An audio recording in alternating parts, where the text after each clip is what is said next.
Selamat pagi.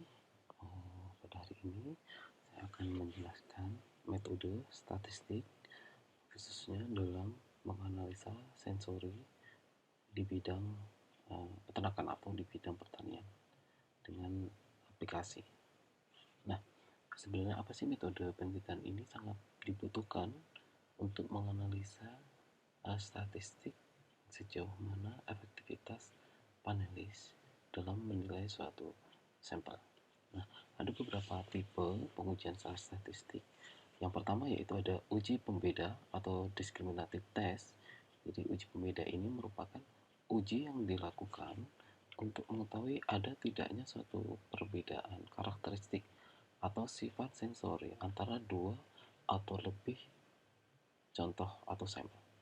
Nah, tujuan apa uji pembeda ini adalah untuk menilai pengaruh perubahan suatu proses produksi atau penggantian bahan dalam pengolahan makanan atau pengolahan pangan.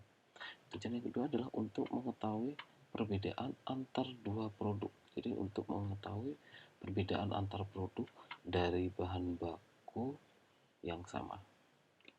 Sedangkan uji pembeda ini dikategorikan menjadi 3, yaitu yang mana menggunakan perbandingan baik dua rangsangan atau beberapa rangsangan.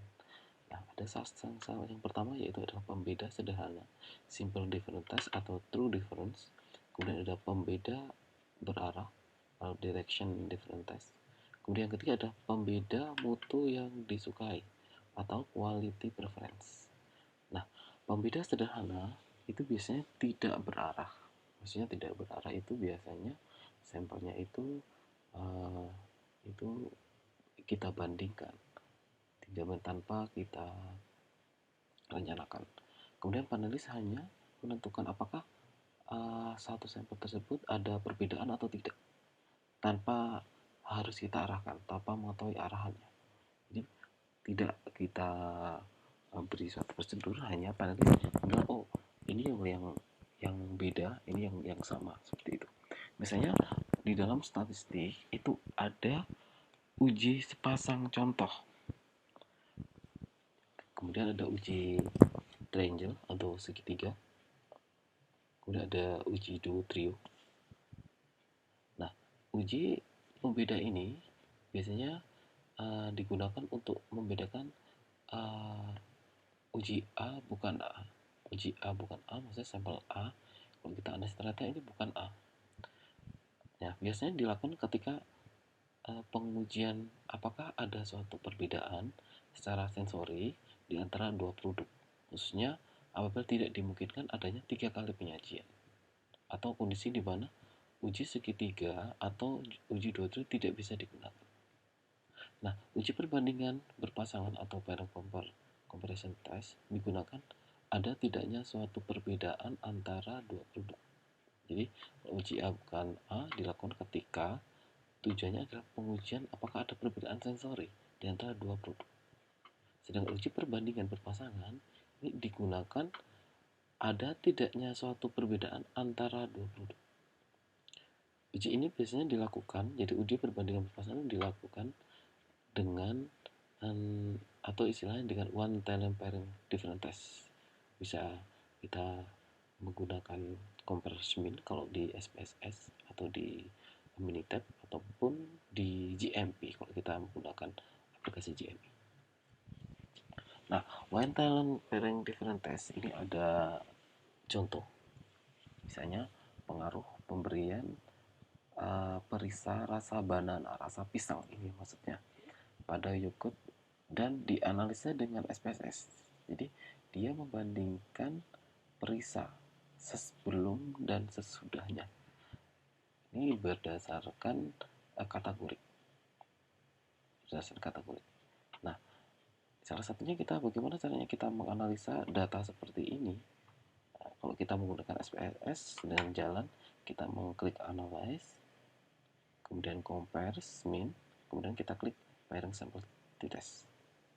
Kemudian akan didapatkan hasilnya seperti ini. Ternyata setelah kita uji antara sampel 1 dengan sampel sebelum dan sampel sudah ya maksudnya, ini ternyata ada suatu perbedaan yang secara signifikan.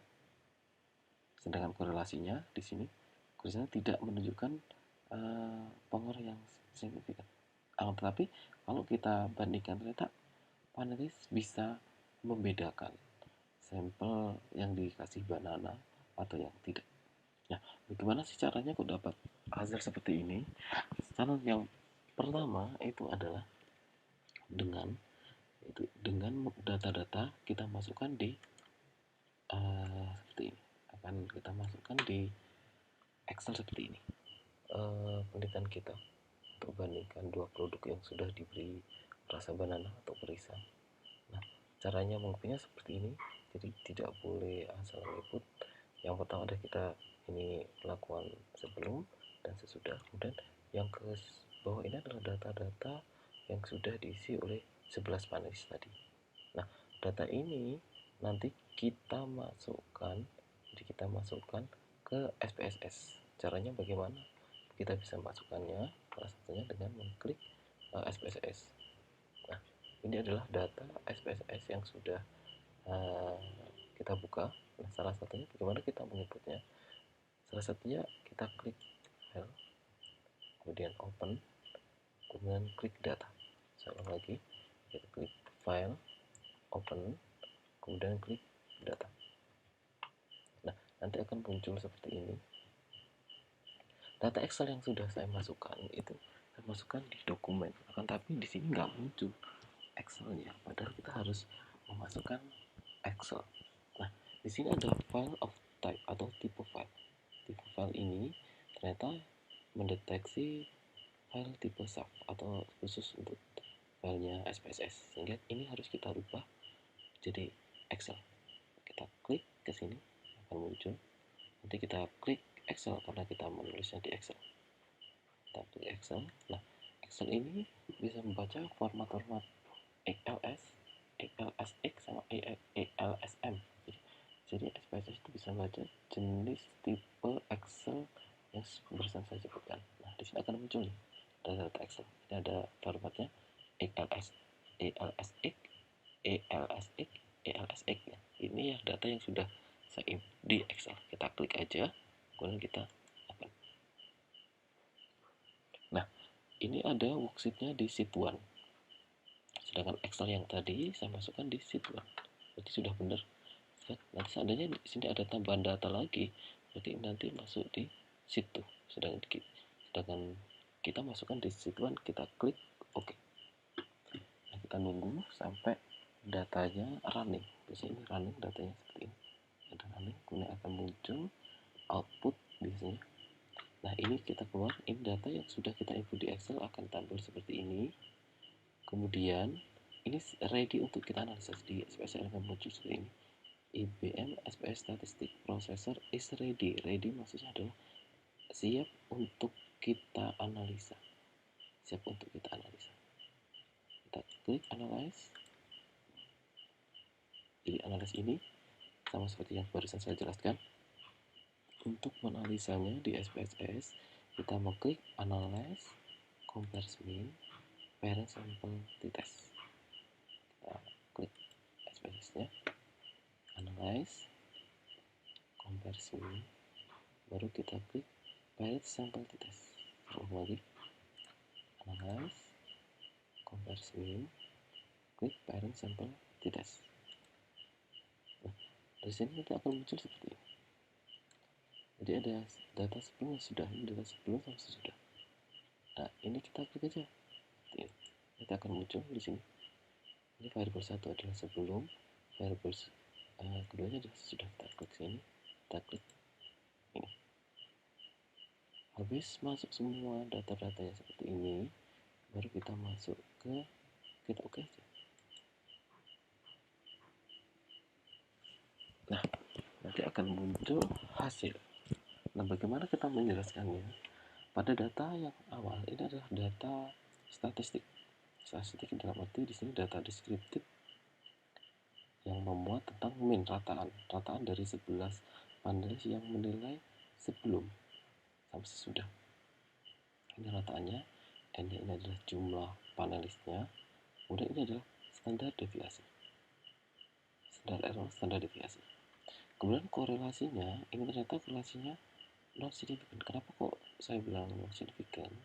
Kalau P kurang dari 0,05 berarti nyata. Jadi kalau P kurang dari 0,05 berarti nyata. Sedangkan ini adalah asiknya itu adalah P lebih besar dari 0,05 sehingga korelasinya tidak signifikan antara penilaian sebelum dan sudah ternyata tidak berkorelasi. Nah, sedangkan pada pengujian di parent sample test itu sendiri ternyata pelakuan sebelum dan sesudah dikasih perisai banana, ternyata panelis bisa membedakan secara signifikan atau secara nyata, yaitu P kurang dari 0,05.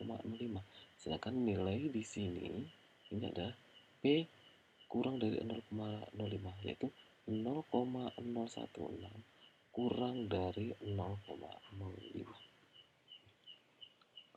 Diingat bahwa taraf kepercayaan itu ada 0,05 nyata, 0,01 itu sangat nyata.